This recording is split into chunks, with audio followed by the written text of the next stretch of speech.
Hello everyone, सर्व विद्यार्थ्यांचं स्वागत आहे आपल्या परिवर्तन कोचिंग क्लासेस पालममध्ये. विद्यार्थी मित्रांनो, या ठिकाणी सगळ्यात मोठी खुशखबर म्हणजे माझा जो वर्गमित्र आहे, ज्यांच्यासोबत आम्ही 12वीला सोबत क्रिकेट खेळलेला आहे, बरोबर आहे. त्याच्यानंतर भरपूर साऱ्या गोष्टी आम्ही शेअर केलेल्या आहेत, त्याच्यानंतर आम्ही सोबत दिवस घालवलेले आहेत. तर ती मजा काही वेगळीच होती सर, बरोबर आहे. आता पण आपण जेव्हा समजा आपल्याला आठवण येते, बरोबर. आताच तुम्ही ज्यूस सेंटरमध्ये तुमची चर्चा झाली ती सगळी ओके.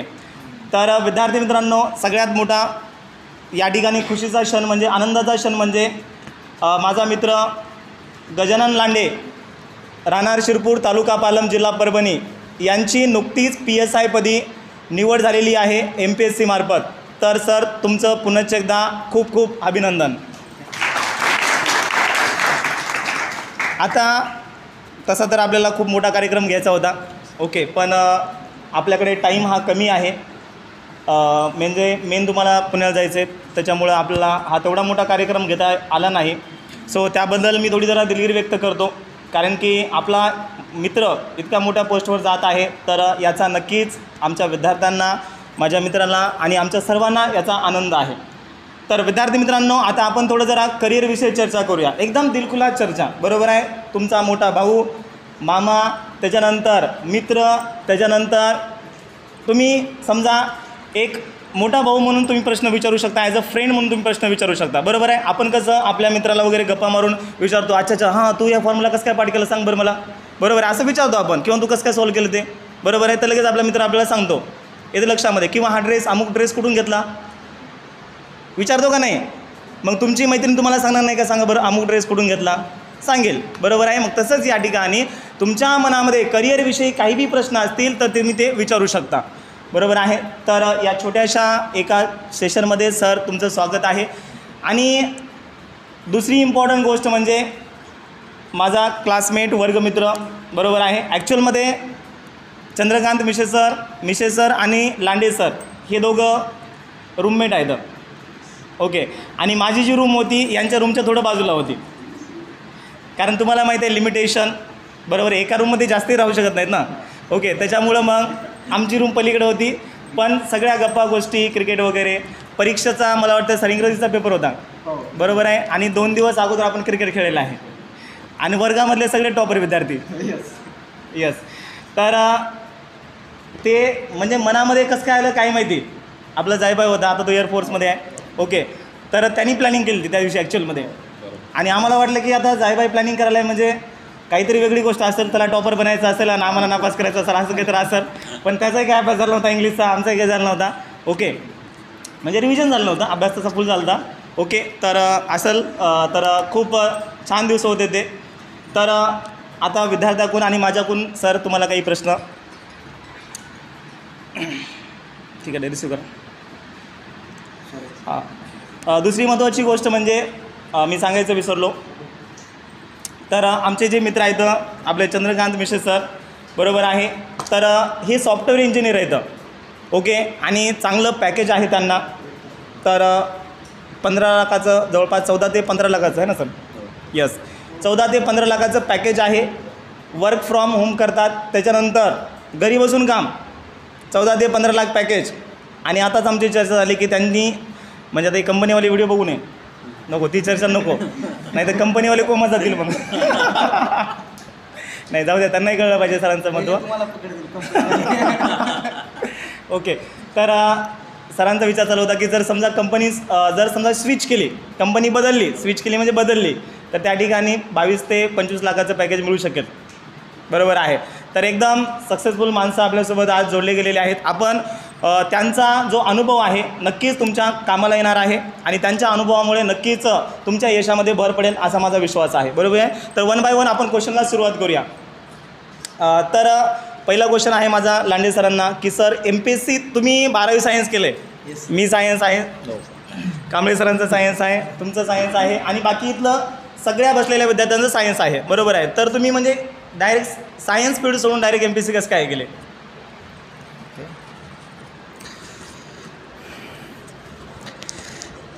थँक्यू सर, मला हा प्रश्न विचारल्याबद्दल.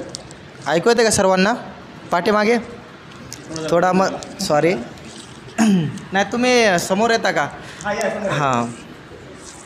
इकडे समोर ओके. माझा कालपासून आवाज बसलेला आहे. काल गावामध्ये सेलिब्रेशन झालं, त्याच्यामध्ये मी भरपूर वेळ बोललो, तर जास्त काही मला जास्त मोठ्यानं बोलता येणार नाही. तो प्लीज त्याविषयी थोडं अंडरस्टँड करून घ्या. आणि सरांच्या प्रश्नाकडे येतो मी. प्रत्येकाला आपल्या कोणत्या ना कोणत्या क्षेत्रामध्ये आपलं स्वतःचं योगदान द्यायचं असतं. आज म्हणलं उद्याचा भारत सर घडवत आहेत, तर सर आमच्यापेक्षा सर खूप चांगलं काम करतायत. सर आज कंपनीसाठी काम करतात, त्या कंपनी लोकांसाठी काम करते. पण मला मी एक शेतकरी कुटुंबातून आलेलो आहे. जिल्हा परिषद शाळेमधून मी शिक्षण घेतलेलं आहे. जिल्हा परिषद शाळा प्राथमिक शिरपूर इथं 7वीपर्यंत शिक्षण झालं माझं.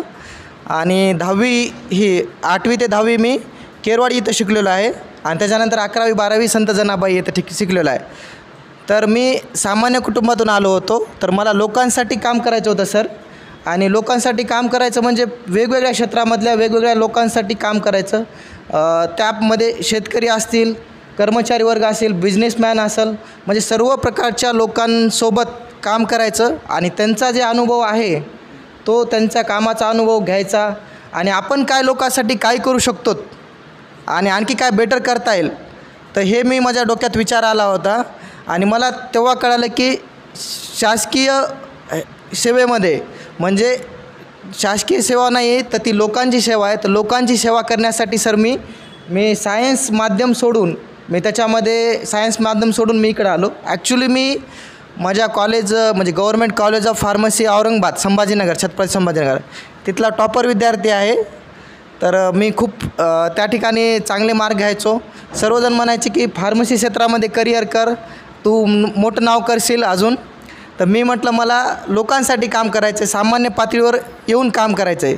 आणि त्याच्यासाठी मी हा मार्ग निवडला सर. ओके. त्याच्यानंतर दुसरा प्रश्न असा आहे की सर आता ठीक आहे तुम्ही सांगितलं ते खूप मोठी गोष्ट आहे, कारण लोकांसाठी काम करणं आजकाल तुम्हाला माहिती आहे अधिकारी वगैरे बरोबर आहे. यस. पण मेन इन्स्पिरेशन कुठून आली? आता लोकांसाठी काम करणं, आता हे तर विद्यार्थी आहेत, 18 वर्ष यांचं वय आहे, काहींचं समजा 17 आहे, काहींचं 16 असेल. ओके. पण मेन इन्स्पिरेशन या वयामध्ये किंवा 22व्या वर्षी कुठून आली? कारण त्यावेळेस तर आपल्याला असं वाटत नाही की आपण लोकांसाठी काम करावं. बरोबर आहे. एक एज आल्यानंतरच माणसाला वाटतं. आता मला वाटतं की आपण काहीतरी चांगलं काम करावं. बरोबर आहे. पण 22व्या वर्षी, वयाच्या 18व्या वर्षी, 17व्या वर्षी, 15व्या वर्षी एक इन्स्पिरेशन काय आहे समजा? कारण आपले आता विद्यार्थी आपले विद्यार्थी. हो. थँक्यू. सर माझा अनुभव सांगतो मी. मला हे इन्स्पिरेशन कशामुळे भेटलं. मी कॉलेजमध्ये फायनल इयरला असताना मी कॉलेजचा जनरल सेक्रेटरी होतो. जनरल सेक्रेटरी हा एक पद असतं की विद्यार्थ्यांचा प्रतिनिधी, विद्यार्थ्यांच्या काही समस्या असतील त्या समस्या कमिटीपुढे मांडणं, कॉलेजच्या प्रिन्सिपलपुढे मांडणं आणि त्या समस्या सॉल्व करून घेणं. तर त्यावेळेस मग कॉलेजला असताना काही मुलांचे भांडण हो, काही समस्या हो किंवा क्राईम्स रिलेटेड असतील, अशा प्रकारचे मला सर अनुभव येत राहिले. आणि त्या ठिकाणी मी पोलीस स्टेशनशी वारंवार संबंध येत होता. तर तिथे एक पाटील सर म्हणून होते सर, PI होते, पोलीस इन्स्पेक्टर. नाही सर थँक्यू. तर पोलीस इन्स्पेक्टर पाटील सर होते. पाटील सरांनी मला ह्या क्षेत्राबद्दल सांगितलं मी कसं काम करतो आहे, काय करतो आहे. आणि त्यांचं काम बघून मी इन्स्पायर झालो. आणि मला वाटलं की त्याच्यामध्ये मी सरांसारखं व्हावं. म्हणजे म्हणतो ना लहानपणी म्हणायचे मला कोणी म्हणतं इंजिनियर व्हायचं, डॉक्टर व्हायचं किंवा काही इतर क्षेत्रामध्ये मला करिअर करायचं. तर त्यावेळेस मला वाटलं की मला पाटील सर बनायचं आहे. कारण त्यांचं योगदान हे फक्त पोलीस अधिकारी म्हणून नव्हतं, ते सामान्य जनतेला, एक गरीब कुटुंबातला जरी कोणी आला तर त्यांना व्यवस्थित ट्रीट करणं, त्यांच्या समस्या सॉल्व करून घेणं आणि सोशल वर्क पण करणं, इतर जे काय असेल. तर त्यावेळेस मी खूप त्यांच्याकडून इन्स्पायर झालं. त्यावेळेस मी ठरवलं की मला पाटील सर व्हायचं भविष्यामध्ये. आणि आज मी ते अचीव केलेलं आहे, त्याच्याबद्दल मला अभिमान आहे. तर मला थोडा वेळ लागला, मला परिश्रम घ्यावा लागले, पण नक्कीच मी की नाही पाटील सरांसारखं काम करेल, ते माझे गुरु असतील. तर त्यावेळेस मला कळालं की सर की हे क्षेत्र आहे, पोलीस क्षेत्र असं आहे की त्याच्यामध्ये की आपल्याला खूप गरज आहे, कारण लोकांना कायद्याचं अज्ञान आहे, लोकांची फसवणूक होते या ठिकाणी पोलिसाद्वारे, राजकारण्याद्वारे किंवा इतर क्रिमिनल्सद्वारे त्यांचं हॅरॅशमेंट होते. तर ती हॅरॅशमेंट स्टॉप करायची असेल तर एक चांगला व्यक्ती बनून मला काम करायचं आहे, त्याच्यामुळं मी हे करिअर निवडलं सर. वा वा, खूप खूप म्हणजे विद्यार्थी मित्रांनो, ही काही साधी गोष्ट नाही. बरोबर आहे, एखाद्या माणसाकडून इन्स्पिरेशन भेटणं, त्याच्यानंतर बघा, कारण सरांनी जेव्हा पाटील साहेबांना बघितलं असेल, त्यांचं कर्तृत्व वगैरे बघितलं असेल, तर नक्कीच एकदम जबरदस्त कर्तृत्व असेल. कारण माणूस हा उगाच इन्स्पायर होत नाही आहे, येते लक्षामध्ये. कारण की तुम्हाला कुणासारखं तरी बनायचं आहे, बरोबर आहे. यस, हे तुमच्या मनामध्ये उत्पन्न होणे, एक ठिणगी पडणं, ही काही साधी गोष्ट नाही. कारण की त्या लेवलचा माणूसच पुढचा पाहिजे. तर तुम्हाला वाटतं की त्या लेवलचं आपण बनलं पाहिजे, बरोबर आहे. आणि GS मी तुम्हाला सांगतो विद्यार्थी मित्रांनो, कॉलेजमध्ये GSचा म्हणजे इतकी हवा असते आपल्या भाषेमध्ये. डू यू नो हवा? माहिती आहे सर्वांना, बरोबर आहे. तर इतकी हवा असते GSची, पूर्ण कॉलेज. गॅदरिंग कशी घ्यायची, काही नाही, स्पोर्ट कुठे घ्यायचे, काही नाही, सगळं त्याच्यातच. गॅदरिंगमध्ये कुणाला कोणतं पद द्यायचं, कुणाचा डान्स अगोदर घ्यायचा, कुणाचा नंतर घ्यायचा, कुणाला सिलेक्ट करायचं, काही नाही, सगळी अशी गोष्ट असते. GS म्हणजे पण ही काही साधी गोष्ट नाही सर. तुम्ही ती अचीव केली कॉलेज लेवलला असताना, तर ही काही साधी गोष्ट नाही. आणि आपण म्हणतो ना, सक्सेस हे एका दिवसात येत नाही आहे, बरोबर आहे. म्हणजे मेन क्वालिटी माणसामध्ये पहिल्यापासून असेल तर तो माणूस सक्सेसफुल होतो म्हणजे होतोच, बरोबर आहे. एखाद्याला समजा टाईम लागतो, एखाद्याला लवकर होतो, पण सक्सेस हे नक्कीच तुम्हाला भेटणार आहे. ओके, तर आता थोडं आपण क्वेश्चन जरा शिफ्टिंग करू द्या. काही क्वेश्चन टेक्निकल घेऊ द्या आणि काही क्वेश्चन इकडं आपण सिव्हिल सर्व्हिसेस रिलेटेड घेऊ द्या. ओके, तर मिश्रे सरांना माझा पुढचा क्वेश्चन आहे की सर, आता आमचे मोस्ट ऑफ विद्यार्थी 12वी सायन्सचे विद्यार्थी आहेत. काही विद्यार्थ्यांचं 12वी झालं, MST CETचं प्रिपरेशन करायला येतं, बरोबर आहे. तर त्यांनी इंजिनिअरिंग करावी का? सगळ्यात मोठा प्रश्न आहे आणि खरं सांगायचं आहे, खरं सांगायचं आहे. कारण की त्या विद्यार्थ्यांच्या मनामध्ये आहे, कारण आपण बघतोय सर, बरोबर आहे. तर इंजिनिअरिंगला थोडं जरा व्हॅल्यू कमी झालेलं आहे, बरोबर आहे. आणि हे नेत्यांनी वगैरे भरपूर सारे कॉलेजेस ओपन केल्यामुळं आणखीनच व्हॅल्यू कमी झालं. कारण जवळपास महाराष्ट्रामध्ये 1.5 लाख इंजिनियर होतात प्रत्येक वर्षी, 1.5 लाख इंजिनियर प्रत्येक वर्षी. आणि भारतामधून MBBS होतात 1 लाख आणि महाराष्ट्रामधून इंजिनिअरवाले 1.5 लाख, बरोबर आहे. इथे लक्षात, त्याच्यामुळे इंजिनिअरिंगचं व्हॅल्यू कमी झालेलं आहे. पण या विद्यार्थ्यांनी इंजिनिअरिंग करावी का, आणि करावी तर का करावी? Good afternoon guys. इंजिनिअरिंग आवाज येतं ना? हां, 11वी झाल्यानंतर आता तुम्ही आता 12वीला जाणार. समजा 12वीलाच तुम्ही 12वीला तुम्हाला भरपूर क्षेत्र आहेत. आता इंजिनिअरिंग आहे, MBBS पण आहे. आता तुम्हाला फक्त 2च क्षेत्र माहीत आहेत, MBBS आणि इंजिनिअरिंग. आणि नंतर तुम्हाला ॲग्री पण आहे, B.Pharm पण आहे. आणि पुन्हा प्लस म्हणजे तुम्हाला 12वी CET नंतर तुम्ही नेटची पण तयारी करणार. तुम्हाला एक नॅशनल डिफेन्स अकॅडमी पण आहे, CDS पण आहे. कारण मी 12वी झाल्यानंतर मी NDA पण करत होतो आणि CDS पण करत होतो. कारण इंजिनिअरिंग झाल्यानंतर मी SSBची पण तयारी केली आहे, लेफ्टनंटसाठी, इंडियन नेव्ही एअरफोर्स. तुम्हाला माहीत नाही ते इंडियन नेव्ही एअरफोर्स काय आहे, ते लांडील सरला माहिती आहे सगळं. कारण इंडियन नेव्ही आणि एअरफोर्स हा एकमेव असा एक मार्ग आहे की तिथं फक्त क्वालिटीच लागते सर.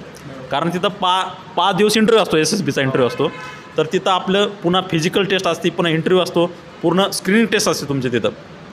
इंजिनिअरिंग करण्याचा फायदा एकच सांगतो, इंजिनिअरिंग केलेला मुलगा हा ऑलराऊंडरच असतो.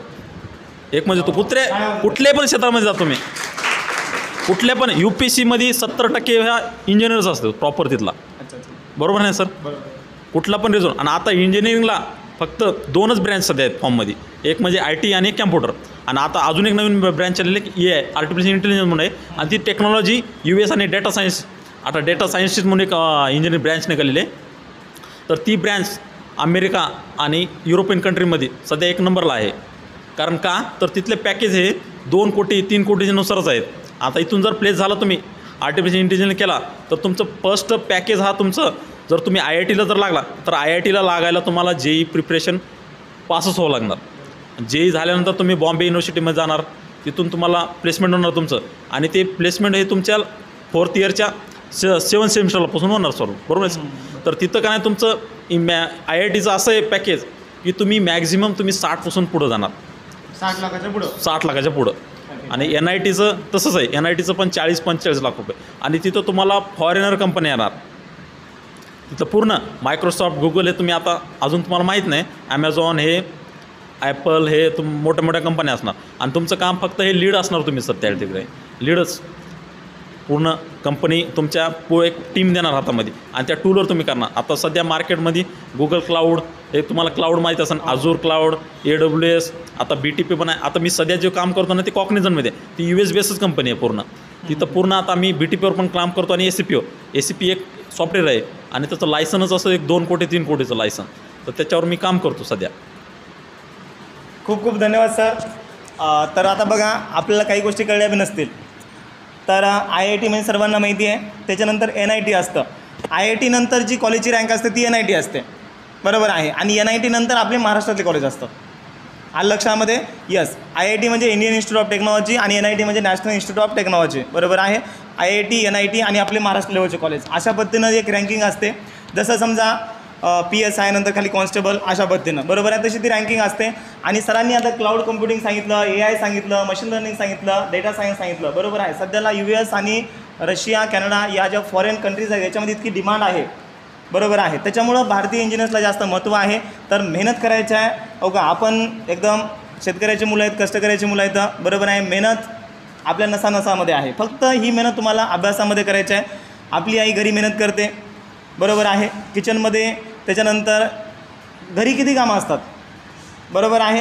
हे झालं की ते झालं की ते, थोडंही बसाय पुसत नसते, बरोबर आहे.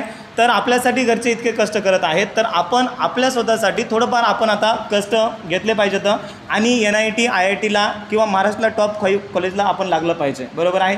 सरांनी दुसरी गोष्ट सांगितली महत्त्वाची म्हणजे इंजिनियर्स, बरोबर आहे. तर हे सक्सेसफुल आहेतच, ऑलराऊंडर आहेतच. 70% इंजिनियर्स हे मोस्ट ऑफ UPSCमध्ये देखील सक्सेसफुल झाले, तर म्हणजे ऑलराऊंडर आहेत ते. म्हणजे मेहनती माणूस कोणत्या क्षेत्रामध्ये जाऊ द्या सक्सेसफुल होणारच आहे, बरोबर आहे. आलं लक्षामध्ये? तुम्हाला मेहनत करायची आहे प्रॉपरली. ओके, खूप खूप धन्यवाद सर, खूप छान माहिती सांगितली. त्याच्यानंतर आता लांडे सरांचा माझा पुढचा प्रश्न आहे. सर, या 12वीच्या विद्यार्थ्यांनी जर समजा MPSC करायचं ठरवलं तर म्हणजे कधीपासून यांनी करावी, की BA करून करावी MPSC, का आता करून करावी, का इंजिनिअरिंग करून MPSC करावी, का फार्मसी करून करावी? ज्याने MPSC करायचं आहे तर भरपूर साऱ्या विद्यार्थ्यांना वाटतं की आपण ग्रॅज्युएशन करावं, MPSC करावी, बरोबर आहे. किंवा काहींना वाटतं की MPSCमध्ये होईल का, कॉम्पिटिशन आहे वगैरे, बरोबर आहे. किंवा MPSCमध्ये आता हो का मुली आहेत आपल्या त्या ठिकाणी, काही मुलं बी आहेत. तर मुलींना आपल्याला माहिती आहे सर एक वयाची अट असते, बरोबर आहे. आणि यांना वयाच्या समजा 22व्या वर्षी ॲटलिस्ट एक जॉब भेटला पाहिजे. तर अशा दृष्टीनं यांना म्हणजे कोणत्या क्षेत्रामध्ये MPSCमध्येच कोणकोणत्या अशा समजा पोस्ट आहेत ज्या मुली समजा वयाच्या 22व्या वर्षापर्यंत काढू शकतील? Yes sir. Thank you sir.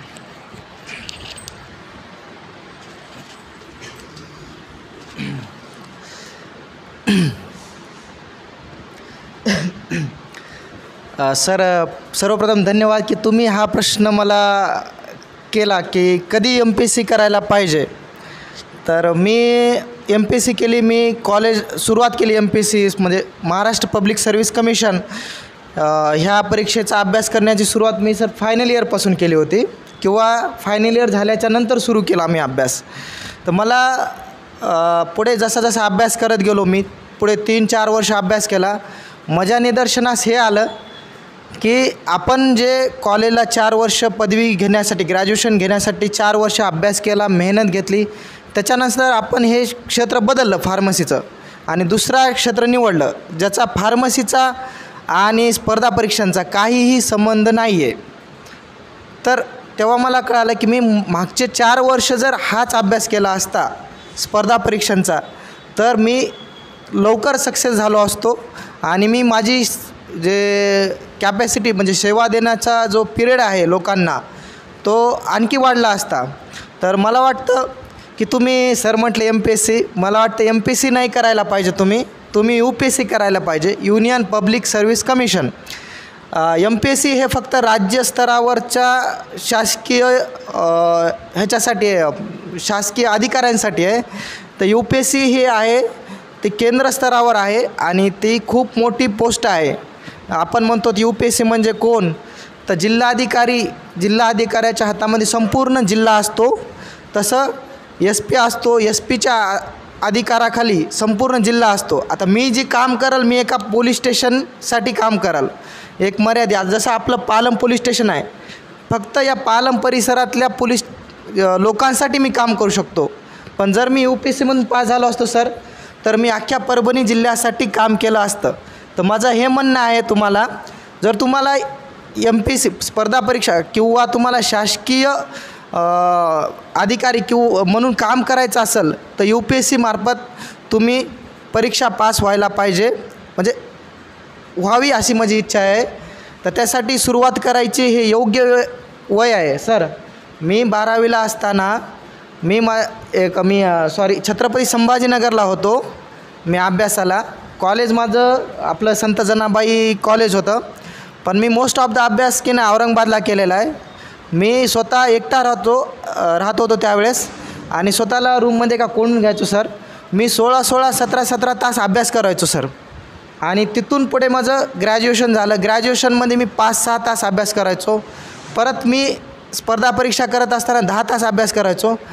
तर मला असं वाटतं सर, मी ज्या वयामध्ये, म्हणजे तुम्ही ज्या वयामध्ये आहेत सध्याच्याला, त्या एजमध्ये मी 16 17 तास अभ्यास केलेला आहे. तर ह्याच वयामध्ये माणसामध्ये एवढी कॅपॅसिटी असते की ती 16-17 तास अभ्यास करू शकतो. दुसऱ्या कोणत्याही काय म्हणतो, कोणतेही अडथळे येत नाही त्या वयामध्ये. आणि ह्या याच्यामध्ये की ना आपण जर फोकस देऊन केलं काम, की एकदा वाचलं सर, त्यावेळेस मला एकदा जरी वाचलं तर माझ्या डोक्यामध्ये बसायचं सर. ओके. तर मला असं वाटतं आहे, तुम्ही स्पर्धा परीक्षांचा अभ्यास जर तुम्हाला करायचा असेल, तर मी असं म्हणत नाही करायला पाहिजे, असं तो वैयक्तिक आहे. मी म्हणतो आहे म्हणून करू नका, किंवा सर म्हणतात म्हणून करू नका. तुम्हाला काय वाटतं, तुम्हाला तुमच्या आयुष्यामध्ये काय बनायचं आहे?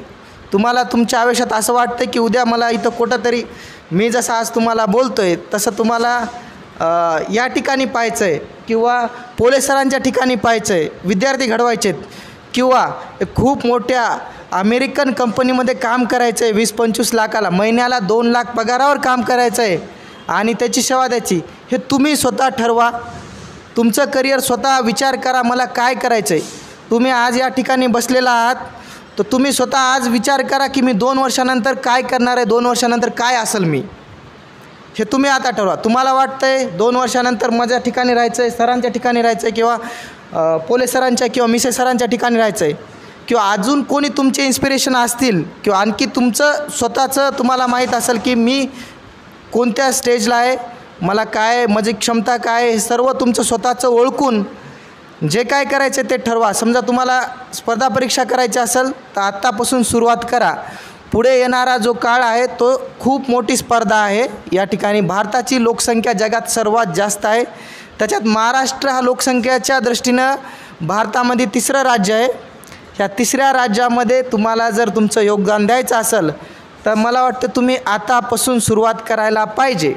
कोणतंही क्षेत्र असो, तुमचं मेडिकल असो, इंजिनियर असो, किंवा अदर सरनं सांगितलं NDA असेल, CDS असेल, किंवा UPSC असेल, MPSC असेल, आता सुरू करा. तुम्ही 3 वर्ष तुम्ही आता सुरू केलं तर तुम्ही 3-4 वर्षामध्ये तुम्ही ते जे काय गोल ठरवलेलं आहे ते गोल अचीव केलेलं असेल, हे मी तुम्हाला शाश्वती देतो. का? कारण मी तुमच्या फेजमधून गेलेला आहे. त्यावेळेस मी जितका अभ्यास करायचो तो आता माझा अभ्यास होत नाही, आणि त्यावेळेस जेवढं फोकस होतं माझं ते आता तेवढं फोकस राहिलेलं नाही आहे. हे सरांना पण माहीत आहे, बाकीच्यांना पण माहीत आहे. तुम्हाला जर इंजिनिअरिंग किंवा मेडिकलला जायचं असेल, मी सांगतो तुम्ही योग्य ठिकाणी आहात. पोले सर आमच्या कॉलेजचे सर्वात हुशार ब्रिलियंट विद्यार्थी. तर मला त्याचा अभिमान आहे की तुम्ही म्हणजे अभिमान आहे की तुम्ही पोलीस सरांकडे शिकतायत. हे खूप मोठी गोष्ट आहे. सर आमचे जोशी सर म्हणून होते मॅथचे. जोशी सर जेव्हा मॅथ शिकवायचे, एखादं इक्वेशन घ्यायचे, सोडायचे, त्यांना 10 मिनटं लागायचे, तर 8व्या मिनटामध्ये पोलीस सरांचं गणित सुटलेलं असायचं. इवन गणित नाही, आणि फिजिक्स कोणताही रूल असो, आपलं फिजिक्स 3 लॉवर चालतं, बरोबर आहे सर? आपलं न्यूटनचे 3 नियम. तर मी म्हणतो 3 नियम तुमच्या इथं बसलेले आहेत ते, तर त्यांचा जेवढा वापर करून, म्हणजे त्यांची जेवढी मदत करून घेता येईल तुम्हाला, तेवढी करून घ्या. तुमचं इच्छा असेल की मला इंजिनियर बनायचं आहे किंवा डॉक्टर बनायचं आहे किंवा अदर काही पण असेल, तर त्यासाठी मी UPSC MPसाठी तुम्हाला मार्गदर्शन करू शकतो. पण तुम्हाला जर करिअर करायचं असेल तर सर, पोले सर जे म्हणतील ते ऐका, ते जे सांगतील ते करा. तर तुमचं जे काय ध्येय आहे, जे काय स्वप्न आहे, ते स्वप्न पूर्ण करून देण्याची कॅपॅसिटी जर कोणात असेल तर पोले सरांमध्ये आहे नक्की. मी स्वतः इन्स्पायर झालेलो आहे पोले सरांकडून, मिसेस सर स्वतः इन्स्पायर झालेले आहेत पोले सरांकडून. तर मला वाटते हा जर प्रश्न असेल तुमचा की मला इंजिनियर मेडिकल असेल, तर मी म्हणतो मी त्यासाठी योग्य व्यक्ती नाही आहे. त्यासाठी योग्य व्यक्ती बसलेले आहेत आपले मिसेस सर आणि पोले सर. तर मी रिक्वेस्ट करतो तुम्हाला प्लीज की नाही, सर जे म्हणतील ते ऐका. आणि तुम्हाला सर तुमचं ध्येय 2 वर्षाच्या नंतर, किती जणांची इच्छा आहे की नीट करायची? ओके सर, फिजिक्स तुम्हाला कोणताही फिजिक्सचा प्रॉब्लेम येऊ कधी पण सरांकडे घेऊन जायचा, सर तुमचा सॉल्व करून देतील. आणि फिजिक्समध्ये जास्तीत जास्त कसा स्कोअर आणता येईल ते सर सांगतील. आता किती जणांची इच्छा आहे की JEE करायची, इंजिनिअरिंग करायची किंवा महाराष्ट्र CET करायची? हां, तर भरपूर सारे विद्यार्थी आहेत सर जे इंजिनियर क्षेत्राकडे वळणारे आहेत. सर आमच्या कॉलेजचे Sant Janabai college, arts commerce and science college गंगाखेडचे टॉपर विद्यार्थी आहेत. मॅथ आणि फिजिक्समध्ये कोणी हात धरू शकत नव्हतं त्यावेळेस सरांचा. आणि मी सांगतो सर, अख्ख्या पालम असेल, गंगाखेड असेल आणि लोहा असेल, या तिन्ही ठिकाणी सरांपेक्षा उत्कृष्ट शिक्षक कोणी भेटणार नाही. तर प्लीज माझी कळकळीची विनंती आहे, तुम्ही ह्या क्षेत्राकडे जाणार आहेत, सरांनी जे काय दररोजचं रेग्युलर तुम्हाला अभ्यास दिलेला असेल, होमवर्क दिलेला असेल, जे काही तुमचे ॲक्टिव्हिटीज असतील, मंथली टेस्ट असतील, वीकली टेस्ट असतील किंवा JEEच्या असतील, MST CETच्या असतील, त्या फॉलो करा. सर जे म्हणतील त्या पाथनं चला. तर तुम्ही आज सरांच्या, मिसेस सरांच्या जागी राहताल उद्या 2-4 वर्षानंतर, ह्याची मला पूर्ण गॅरंटी आहे. So thank you sir. खूप खूप धन्यवाद सर. तर विद्यार्थी मित्रांनो, कुणाचा काही प्रश्न आहे का? यस.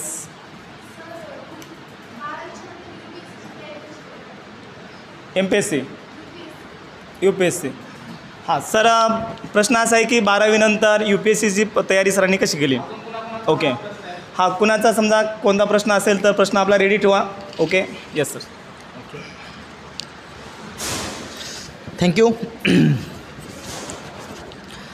12वी आपली, आता तुम्ही सायन्समध्ये आहात, उद्या सायन्स कंप्लीट होऊन जाईल 2 वर्षाच्या नंतर किंवा 1 वर्षाच्या नंतर. त्यावेळेस UPSCमध्ये 2 सब्जेक्ट ऑप्शनल असतात. म्हणजे जसं आता सर्वांचं फिजिक्स, केमिस्ट्री, मॅथ हे सर्वांचं आहे का? बायो आहे का? म्हणजे कसं आहे, आता क्रॉप सायन्स माहीत असेल तुम्हाला, जर तुम्ही फक्त मॅथ वगळलं तर तुम्ही कोणता पण विषय घेऊ शकता.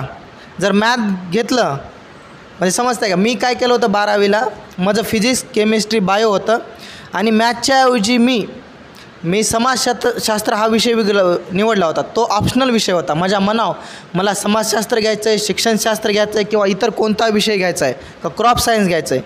तसं UPSCमध्ये 2 सब्जेक्ट असतात. तसे कोणतेही 2 सब्जेक्ट, जसं की समाजशास्त्र असेल, इथिक्स असेल, हिस्ट्री असेल, भूगोल असेल, तर हे सब्जेक्ट निवडायचे. तुम्ही ठरवायचं आज मला हा सब्जेक्ट निवडायचा, समजा भूगोल आणि इतिहास, तर त्यासाठी तुम्ही BA करायला पाहिजे. तुम्हाला जर सायन्समधला एखादा विषय निवडायचा असेल, मॅथ निवडायचा असेल, तर तुम्ही BSc करायला पाहिजे, BSc मॅथ करायला पाहिजे. फिजिक्समध्ये करायचं असेल तुम्हाला UPSC फिजिक्स हा विषय घेऊन करायचा असेल तर BSc फिजिक्स करायला पाहिजे. तर तुम्ही ठरवायचं मला कोणत्या विषयामध्ये UPSC करायची. तर तुम्ही जे काय ठरवताल तिथून पुढे first year, second year, third year 3 वर्ष तो विषय घ्यायचा आणि आपला UPSCचा अभ्यास करत राहायचा. ठीक आहे. आता मला वाटलं की मला UPSC फिजिक्समधून द्यायची आहे, म्हणजे फिजिक्स हा विषय महत्त्वाचा आहे UPSCसाठी, तर त्याच्यामधून द्यायचं आहे मला. तर मी तुम्हाला रिकमेंड करतो की तुम्ही BSc फिजिक्स घ्या प्लेन आणि UPSCची तयारी सुरू करा. म्हणजे तुम्हाला लवकर तुमचं जे ध्येय आहे जिल्हाधिकारी होण्याचं किंवा IRS IPS ऑफिसर होण्याचं ते भेटेल. तर 12वी झाल्याच्या नंतर ते ठरवायचं आपण. तुम्ही जर समजा म्हणतो की मी इंजिनिअरिंग करायचं आणि त्याच्यानंतर मी 4 वर्षाच्या नंतर UPSC देणार, प्लीज तसं करू नका. तुमचा वेळ जो आहे तो खूप महत्त्वाचा आहे, तो परत वेळ येत नाही. तर त्यासाठी तुम्ही आता तयारी करा, आता ठरवा. आणि जर तुम्हाला UPSC करायची असेल तर तो तुमचा जो विषय आहे त्याच्यासाठी तुम्ही माहिती घ्या कोणकोणते विषय आहेत. मला विषय कोणता सोपा जातो, तर तुम्हाला आतापर्यंत 10वीपर्यंत कळालं असेल की मला सायन्स सोपं जातं का हिस्ट्री का जिओग्राफी किंवा इतर कोणते असतील मॅथ असतील, त्याच्यानुसार तुम्ही निवडू शकता. अजून काय आहे कळलं ना तुम्हाला? तुम्ही कोणत्याही विषयामध्ये UPSC करू शकता. केमिस्ट्रीमध्ये फिजिक्स मॅथ जॉग्राफी बायोलॉजी कोणत्याही विषयामध्ये तुम्ही करू शकता. बरोबर आहे. म्हणजे हाच तुम्हाला अभ्यासक्रम नंतर कामाला येऊ शकतो. ओके येस कांबळे सर काही क्वेश्चन विचारा. एक विचारा. सर. आय थिंक मला वाटतं सर सॉरी इथं मॅक्झिमम विद्यार्थी जे आहेत ते नीट आणि JEE करणारे MST CET करणारे आहेत. म्हणजे थोडक्यात ढोबळ शब्दात सांगायचं असेल तर इंजिनिअरिंग किंवा मेडिकल फील्डला जाणारे इच्छुक आहेत. तर त्याच्याविषयी तुम्हाला उद्या येणारे चॅलेंजेस किंवा कसा अभ्यास वगैरे करायचा ते तुम्ही सांगणार आहात. पण उद्या काय करिअरच्या संधी आहेत तुमच्यासाठी, उद्या तुम्ही काय करू शकता भविष्यामध्ये, तर त्याच्यासाठी प्लीज मला वाटतं की नाही तुम्ही मिसेस सरांना प्रश्न विचारायला पाहिजे. ते एक योग्य व्यक्ती आहेत तुमच्या प्रश्नांचं समाधान करण्यासाठी. जो काय तुमचा प्रश्न आहे, आता भरपूर जणांना इंजिनियर व्हायचं, पण कोणता इंजिनियर व्हायचं आहे, IT व्हायचं आहे, सिव्हिल इंजिनियर व्हायचं आहे, मेकॅनिकल इंजिनियर व्हायचं आहे किंवा आणखी दुसऱ्या कोणत्या इलेक्ट्रिकल इंजिनियर असेल, आणखी भरपूर साऱ्या ब्रँच आहेत इंजिनिअरिंगमध्ये. तर सर इथं बसलेले आहेत, त्यांना विचारू शकता तुम्ही. किंवा फिजिक्समध्ये काय संधी आहेत त्यांना विचारू शकता. किंवा तुम्हाला डॉक्टर व्हायचं आहे तर कोणतं डॉक्टर व्हायचं आहे, MBBS व्हायचं आहे, BAMS व्हायचं आहे, BHMS व्हायचं आहे, किंवा MD करायचे असेल तुम्हाला त्याच्यामध्ये कोणतं डॉक्टर व्हायचं ते पण आहे. सरांना विचारा प्लीज. सर तुमच्या विद्यार्थ्यांना मी असं रिकमेंड करतो की ह्या क्षेत्राशी रिलेटेड प्रश्न समाधान व्हायला पाहिजे. हां कुणाचं आहे? हां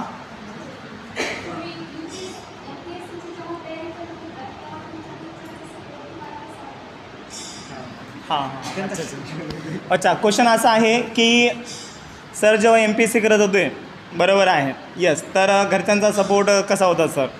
दॅट मीन्स घरचे म्हणत होते का यावर्षी उरकून घे काय कर. ओके येस का आता किती दिवस थांबायचं आम्ही. तर घरच्यांचा सपोर्ट ओव्हरऑल कसा राहिला तुमच्या जर्नीमध्ये, आणि समजा घरचे तुम्हाला काय काय म्हणले किंवा बाहेरचे आजूबाजूचे त्यांनी कसा सपोर्ट केला तुम्हाला पूर्ण? खूप सुंदर प्रश्न, म्हणजे खूप योग्य प्रश्न विचारलेला आहे आणि मला वाटतं आहे प्रत्येक मुलीने हा प्रश्न विचारायला पाहिजे. हा एक सामाजिक मुद्दा आहे. आता तुम्ही सर्व मुली आहेत, तुमची आई वडील कित्येक वेळेस म्हणले असतील बेटा आता तुझं 12वी झाल्याच्या नंतर लग्न करायचं किंवा ग्रॅज्युएशन झाल्याच्या नंतर लग्न करायचं. बरोबर आहे सर? तर खुश होऊ नका. हे सगळ्यात मोठं मला वाटतं आहे दुर्दैव आहे. तुम्ही जर लग्न करून घरच्यांना होकार दिला की मी 12वीच्या नंतर आता काय करणार आहे, म्हणजे तुमच्या इच्छेनुसार लग्न कराल, तर तसं करू नका. तर प्रश्नाकडे येतो. आता एक मी मुलगा आहे, मुलगीला आणि मुलांना इथं वेगळं ट्रीट केलं जाते सर आपल्या इकडं. जनरली असं आहे खेड्यामध्ये, शहरामध्ये होत नाही असं. तर मला सपोर्ट केला घरच्यांनी, फक्त घरच्यांनी सपोर्ट केला माझ्या मित्रपरिवाराने जवळपास, की तुझ्यानुसार तुला कोणतं क्षेत्र निवडायचं निवड, अभ्यास कर. आणि घरचे पण म्हणायचे जर समजा तुझ्याच्यानं होत नसेल तर तू कंपनी असेल किंवा तुझा स्वतःचा बिझनेस असेल काय करायचं कर. पण मला हे म्हणायचे घरच्यांचे सपोर्ट असेल तर आपण काही करू शकतो. बाहेरचे लोक खूप तुम्हाला बोलणार, गावातले समाजातले लोक तुम्हाला बोलणार, काय शिकणार आहे, किती वर्ष शिकणार आहे, आणि तू आतापर्यंत काय केलं, तू 10वीला किती टक्के घेतले, आम्हाला माहीत आहे तू इथं एवढं शिकतो आहेस, तसं तुम्हाला प्रत्येक मुलीला म्हटलं जाईल. तुम्हाला 10वीला कमी मार्क पडले असतील तर म्हटलं जाईल, 12वीला कमी मार्क पडले तर म्हटलं जाईल बा तुला तुझ्याच्यानं होत नाही, तू आता लग्न कर, आम्ही तुझं लग्न करून देणार. तर ह्या गोष्टी ऐकू नका, घरच्यांच्या पण ऐकू नका आणि बाहेरच्यांचं तर अजिबात ऐकायचं नाही. कोणी काही म्हटलं तरी आपण जे ठरवलं ना ते करायचं. हे बा आता माझ्यासोबतच्या भरपूर मुली आहेत, आज स्वतःच्या पाया उभा टाकलेल्या आहेत. उद्या लग्न झाल्याच्या नंतर तुम्हाला तुमच्या नवऱ्याच्या ह्याच्यानुसार इच्छेनुसार किंवा परिवाराच्या इच्छेनुसार वागावं लागल. त्यांची इच्छा काय आहे ते तुम्हाला जाणून घ्यावं म्हणजे तुम्हाला फॉलोच करावं लागेल. ज्यावेळेस तुम्ही स्वतःच्या पाया उभा टाकताल त्यावेळेस की नाही तुमचं स्वतःचं एक काहीतरी अस्तित्व असेल आणि ते अस्तित्व तुमच्याकडं बघून इतर 4 मुली की नाही शिकतील. नाही मला तुमचं नाव काय मॅडम? तुमचं नाव वैष्णवीसारखं व्हायचं आहे, मला वैष्णवी बनायचं आहे, भविष्यातली वैष्णवी बनायचं आहे. ह्या तुमच्या जवळच्या ज्या मुली आहेत मैत्रिणी आहेत त्या म्हणतील मला हेच म्हणायचं आहे. आता ह्या वयामध्ये की नाही म्हणतील 12वी झाल्याच्या नंतर म्हणतील लग्नाचं वगैरे, पण तुमचं स्वतःचं अस्तित्व निर्माण करा. आज भरपूर माझ्या मैत्रिणी उपजिल्हाधिकारी DYSP PSI आहेत, तर त्यांचा आदर्श घेऊन की नाही बाकीचे लोक शिकत आहेत. मला म्हणायचं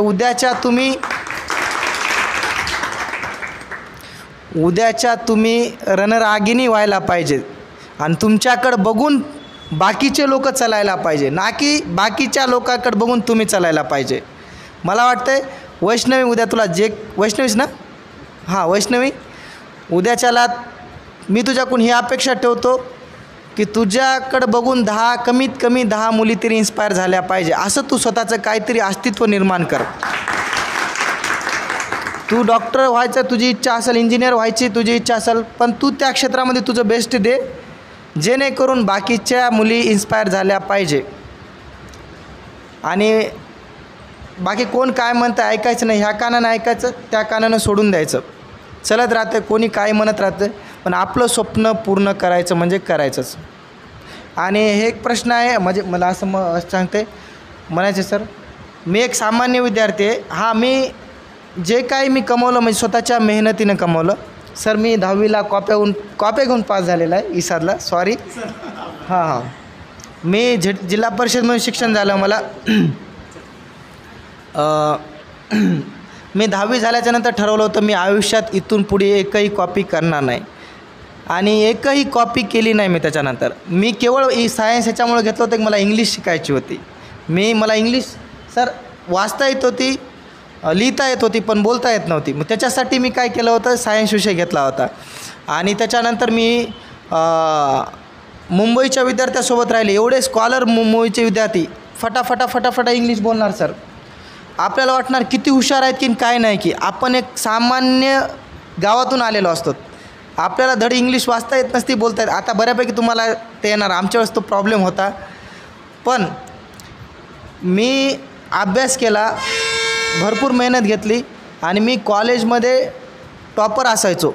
कॉलेजमध्ये का तर मी लहानपणापासून मला कोणतरी असं काहीतरी खायला दिलं म्हणून मी टॉपर राहिलो नाही, मी माझा अभ्यास करून मी टॉपर राहिलो. प्रत्येकामध्ये ती क्षमता आहे, प्रत्येकाला मोठं होता येते, टॉपर राहता येते, त्या क्षेत्रामध्ये सर्वात उजवं राहता येते.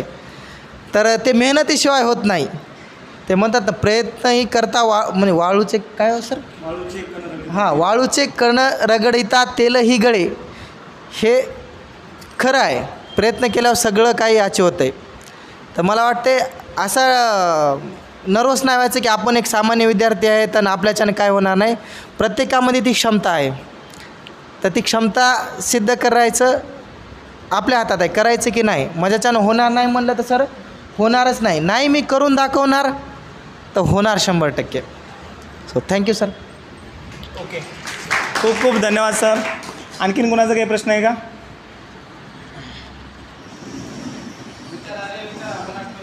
मला वाटतं तुमच्या करिअरविषयी सरांना विचारा काय असेल तर. आणि मेहनत कशी घ्यायची किंवा काही नाही, किती तास अभ्यास करायचा, अभ्यास कसा करावा. हां सर, इंटरव्ह्यूमध्ये कोणकोणते प्रश्न विचारले होते? कारण PSIचा इंटरव्ह्यू आहे, प्रिलिम, मेन आणि इंटरव्ह्यू ही काही जर्नी साधी नाही आहे. ओके, तर इंटरव्ह्यूमध्ये कोणकोणते प्रश्न विचारले तुम्हाला आणि तुम्ही कशाबद्दल उत्तर दिलं? सर माझा खूप खराब इंटरव्ह्यू गेला होता. इंटरव्ह्यू एक जस्ट फॉर्मॅलिटी असते, औपचारिकता असते.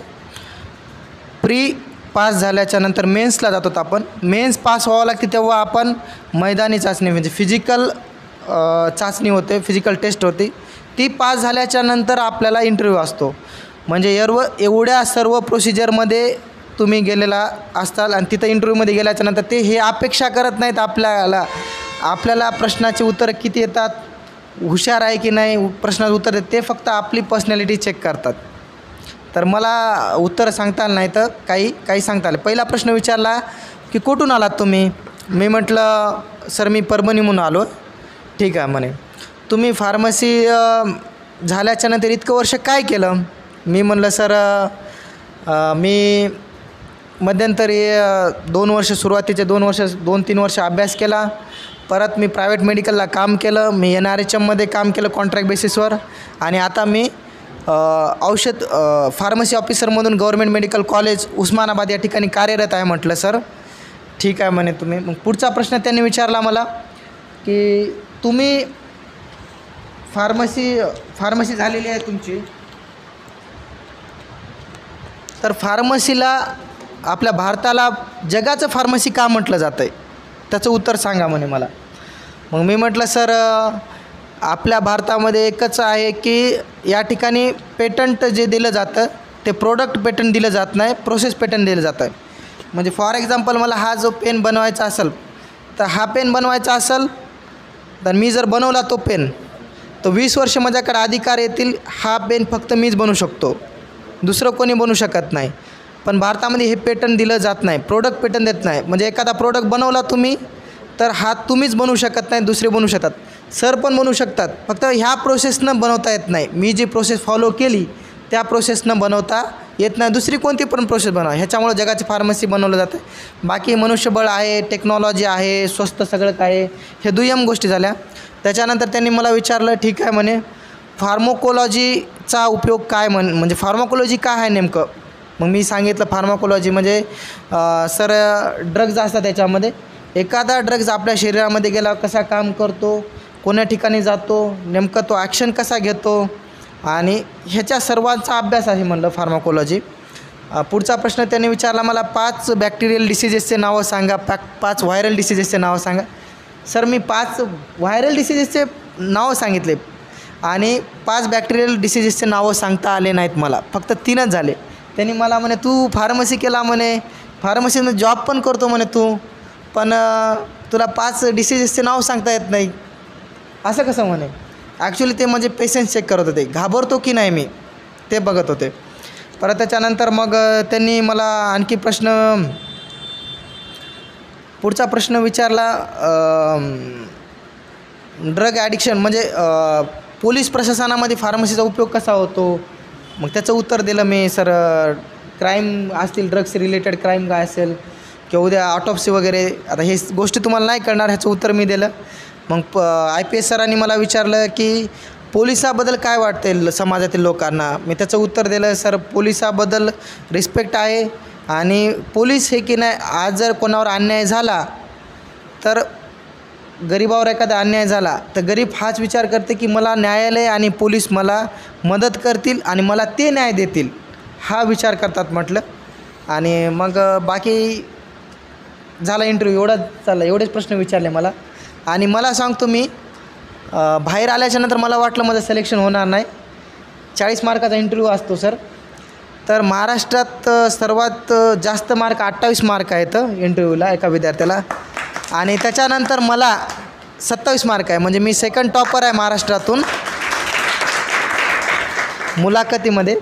आणि वाघ सर म्हणून आहेत सर, त्यांचा रेकॉर्ड असा आहे की वाघ सर म्हणजे फाडतात, वाघ आहे तो डायरेक्ट चिटपार करतात. तसं माझं पण त्यांनी भरपूर मला आडवे तिडवे प्रश्न विचारलं, हॅरॅसमेंट करायचा प्रयत्न केला, पण स्टेबल राहिलो आणि उत्तरं दिलं आणि झालं माझं काम सर. बस. यस, म्हणजे तुमच्या लक्षात आलेलं असेल की इंटरव्ह्यूमध्ये जे प्रश्न असतात, बरोबर आहे, माणूस हा मेन घाबरला नाही पाहिजे. काही प्रश्न तुमच्या फील्ड रिलेटेड विचारतील, बरोबर आहे. तुम्ही 12वी सायन्स केला असेल, BSc केला असेल, नंतर समजा तुम्ही काही बी केलं समजा, त्याच्या रिलेटेड तुम्हाला प्रश्न विचारणार, ते तुम्हाला उत्तर आलंच पाहिजे. एखादं उत्तर चुकलं चालेल है ना सर, एखादं उत्तर चुकलं तरी चालेल, पण तुम्ही निर्भीडपणे इंटरव्ह्यूला पुढं सामोरं गेलं पाहिजे, बरोबर आहे. यस. आणि त्याच्यानंतर सरांनी सांगितलं की काही क्वेश्चन तर डायरेक्ट हरासमेंट वगैरे, माणसाला इतका राग येते की मग त्या टायमाला मग काय करायचं काही नाही, बरोबर आहे. एकतर काही प्रश्न घाबरवायचे, काही प्रश्न हरासमेंटचे, किंवा काही प्रश्न असे भीतीदायक, किंवा काही प्रश्न असे तुमचे पेशन्स चेक केलं जातं पूर्णपणे, बरोबर आहे. तर या क्वालिटी तुमच्यामध्ये आतापासून बिल्ड झाल्या पाहिजेत, तर खूप चांगली गोष्ट आहे. आता शेवटचा राऊंड घेऊत आपण सर, रॅपिड फायर राऊंड. आता डायरेक्ट एका वाक्यात उत्तर सांगायचं आहे. आता मी काही प्रिपरेशन केलं नाही, पण उगाच आता वाटलं, आठवलं. ओके सर, तुम्हाला खायला काय आवडतं? रसगुल्ले. रसगुल्ला. हां. ओके. हां, काही प्रश्न असेल तर सांगा. रॅपिड फायरमधले काही असेल तर सांगा. आतापर्यंत तुम्हाला मम्मीने जास्त मारलं का पप्पानी? पप्पानी. भाऊ सरपंच आहे का सर? हो, सरपंच आहे भाऊ माझा. शिरपूरचा आहे मी. अच्छा. माझा म्हणजे भाऊ सरपंच नाही, आहे. पप्पा सरपंच होते का? नाही, वडील शेतकरी आहेत माझे. अच्छा. आणि भाऊ सरपंच, म्हणजे ॲक्च्युली माझ्या वहिनी सरपंच आहेत आणि भाऊ पत्रकार आहे, पण भाऊ सर्व कारभार पाहतो असं. ओके. वडापाव आवडतो का पाणीपुरी? पाणीपुरी. लग्न झाले का? नाही. हा खूप ओके. पर्सनल प्रश्न होता सर. नाही, सोयरीधारी बघतात ना सर इंटरव्ह्यू. ओके. आयुष्यामध्ये सर आयडियल कोण आहे? माझा भाऊ. ओके. तुम्ही आतापर्यंत आयुष्यामध्ये सगळ्यात मोठी केलेली गलती? फार्मसी करून. ओके. त्याच्यानंतर शेवटी विद्यार्थ्यांना एका वाक्यामध्ये काय सांगाल सर?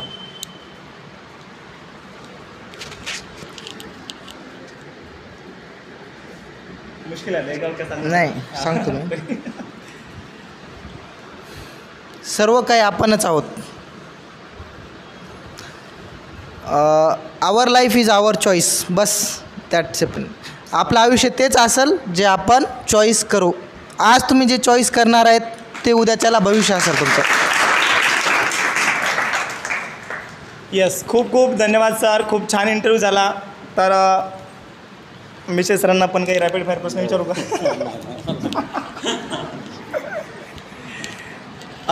ओके. तर सरांचं पाठांतर खूप जबरदस्त आहे. आम्ही आता खूप सोबत होतो 12वीला, तर सरांनी मॅथ पण पाठ करून टाकलं होतं त्यावेळेस. मी तुम्हाला सांगितलं होतं एका वेळेस, बरोबर आहे. माझा एक मित्र होता, पाठांतर इतकं जबरदस्त, मॅथचे सगळे क्वेश्चन, सगळे, कोणता विचारा, कोणत्याही पेजवरचा कोणताही प्रश्न विचारा, ॲज इट इज. ओके. कारण की आता आपल्याला माहिती आहे खेडेगावातलं पूर्णपणे आपलं बॅकग्राऊंड आहे, डायरेक्ट समजत नाही, तर पण मेहनत करण्याची तयारी इतकी जबरदस्त, बरोबर आहे. काही बी करायचं, मग शेवटी जिंकायचं आहे, बरोबर आहे. काही बी करायचं आहे, पण शेवटी आपल्याला जिंकायचंच आहे. इथे लक्षामध्ये. आणि ते एक डायलॉग आहे ना, शर्यत अजून संपलेली नाही आहे, कारण की मी अजून जिंकलेलो नाही आहे, बरोबर आहे. तर तोपर्यंत शर्यत संपणार नाही जोपर्यंत तुम्ही जिंकणार नाहीत. आणि एक दिवस नक्की तुमचा येणार आहे, जसा लांडे सरांचा आला, मिशेस सरांचा आला, एक दिवस नक्की तुमचा येणार आहे. आता हा तर कार्यक्रम विद्यार्थी मित्रांनो खूप छोटा कार्यक्रम आहे, कारण इतक्या मोठ्या पोस्टचे हे 2 माणसं आहेत, त्या मानानं हा कार्यक्रम खूप छोटा आहे.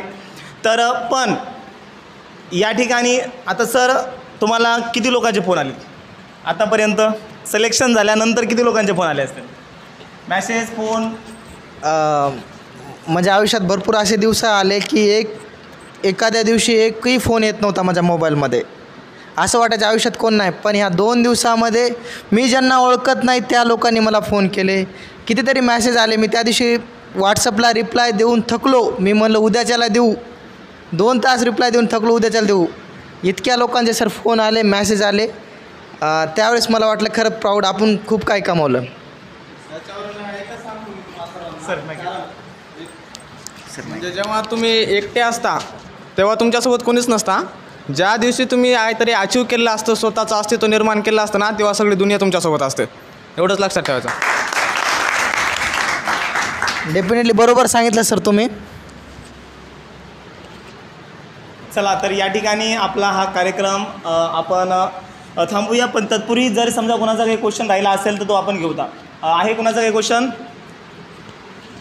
यस हासन्या. इंजिनिअरिंगसाठी कोणतं कॉलेज बेस्ट राहील? ओके सर, मिश्रा सरांना हा प्रश्न आहे. सर इंजिनिअरिंगसाठी कोणतं कॉलेज बेस्ट राहील? इंजिनिअरिंगसाठी मार्कवर डिपेंड आहे सध्या तर. हां हां तर सध्या जर आता बरोबर आहे, मार्कवर डिपेंड. मार्कवर डिपेंड आहे. कारण जर IITला गेलं तर IIT प्रिपेरेशन बेस्ट आहे. आणि जर तुम्ही सेकंड असाल तर NIT चांगलं आहे. आणि त्याच्यानंतर तुम्ही मग सेमी गव्हर्मेंट कॉलेज मीन्स आपलं ऑटोनॉमस कॉलेज COP हा एक नंबर कॉलेज आहे सध्या. प्लेसच्या पण बाबतीत COP एक नंबर कॉलेज आहे तिथं. कारण मेकाट्रॉनिक्स पण आहे आणि भरपूर अशा व्हरायटीच्या ब्रँचेस आहेत तिथं. येस. तर बघा कॉलेज बेस्ट आहेच, पण ते मार्कावर डिपेंड आहे. इथं लक्षामध्ये कॉलेज तर बेस्ट त्या लेवलला असणारच आहे. आपल्याला कॉलेजपर्यंत पोहोचायचं आहे आणि हे आपण पोहोचू शकतो आपण जर चांगले मार्क घेतले तर. इथं लक्षामध्ये यस. तर NIT IIT आणि त्याच्यानंतर COP is the best college असं. सॉरी मी एक ॲड करतो एक गोष्ट. माझा एक पर्सनल लॉ ऑफ अट्रॅक्शनबद्दल कोणाला माहिती आहे का? कधी ऐकलेलं आहे का? किंवा हा डायलॉग कधी ऐकला आहे का? अगर आप किसी चीज़ को शिद्दत से चाहते हो तो पूरी कायनात उसे मिलाने में आपकी मदत करती है. ते आहे लॉ ऑफ अट्रॅक्शन. तर तुमचं जे काय स्वप्न असेल, तुम्हाला CETमध्ये काय स्कोअर पाहायचा आहे, समजा 200 मार्काची आहे ना सर, राईट? की तुम्ही स्वतः जी काय इच्छा असेल, मला 150 मार्क पाहिजेत, 175 पाहिजेत, 140 पाहिजेत. तुम्ही आज घरी गेल्याच्या नंतर ते मार्क मला समजा 150 पाहिजेत, तर 150 आकडा लिहून ठेवायचा आपल्या वहीवर. आणि मी सांगतो तुमची जेव्हा परीक्षा झालेली असेल आणि दररोज त्याच्याकडे बघायचं बरं काय, 150 दररोज बघायचं त्याच्याकडे. हा 150 आकडा किंवा भिंतीवर लिहून ठेवा 150. दररोज बघितला तर तुमचं आता आहे 12वीला आहेत का, 1 वर्षाच्या नंतर 150 हा स्कोअर तुमचा ॲक्च्युअल स्कोअर असेल CETमध्ये. हे माझा पर्सनल अनुभव आहे, इतरांचा पण अनुभव आहे. असं लोकांनी केलेलं आहे आणि लोकांसोबत जर झालं असेल, आपण काय वेगळे नाहीत, आपल्यासोबत पण होईल. ज्यांना डॉक्टर व्हायचं आहे, त्यांना 180 मार्क पाहिजे असेल, त्यांनी 180 स्कोअर लिहून ठेवा. किंवा ज्यांना जिल्हाधिकारी व्हायचं आहे, त्यांनी जिल्हाधिकारी लिहून ठेवा आणि दररोज त्याच्याकडे पहा. मी सांगतो शुअर तुम्ही जे काही लिहून ठेवणार ते तुम्ही होणार. आणि थोड्या वेळापूर्वी हे पण म्हणलो होतं sir, our life is our choice. आपण ती चॉईस केलेली 150 मार्काची, तर ते 100% होईल. हे ॲड केलं सर मी, सॉरी. हा अनुभव आहे माझा पर्सनली आणि इतर लोकांचा पण अनुभव आहे. मला असं वाटतं की असं केलं तर होऊन जाईल तुमचं, त्याच्याकडे जास्त अट्रॅक्शन राहील सर. येस. आहे काही आणखीन क्वेश्चन? इंजिनिअरिंग. अच्छा हां मिसेस सर, तुम्हाला प्रश्न आहे की तुम्ही कोणत्या कॉलेजमधून इंजिनिअरिंग पासआउट आहेत? मी सोलापूर युनिव्हर्सिटीमध्ये भारतरत्न इंदिरा गांधी कॉलेज म्हणून आहे, मी तिथून पासआउट झालेलो आहे. आणि तिथं म्हणजे एक बायोमेडिकल म्हणून एक ब्रँच होती. एक बायो इन्स्ट्रुमेंट असं ना मेडिकल हॉस्पिटलमध्ये एक्सरे आहे, तर तिथून ते इंजिनियर ते मशीन आहेत ना ते बनवू पण शकतात आणि ते दुरुस्त पण करू शकतात. आणि ते जे प्रॉडक्ट्स असतील ना ते सिमन्स कंपनीचे असतात. ते एक सिमन्स म्हणून जर्मन कंपनी आहे, ती बनवते पूर्ण प्रॉडक्ट. जे पूर्ण जे हॉस्पिटलमध्ये जेवढे इन्स्ट्रुमेंट असते ना ते सिमन्स कंपनीत बनवते पूर्ण.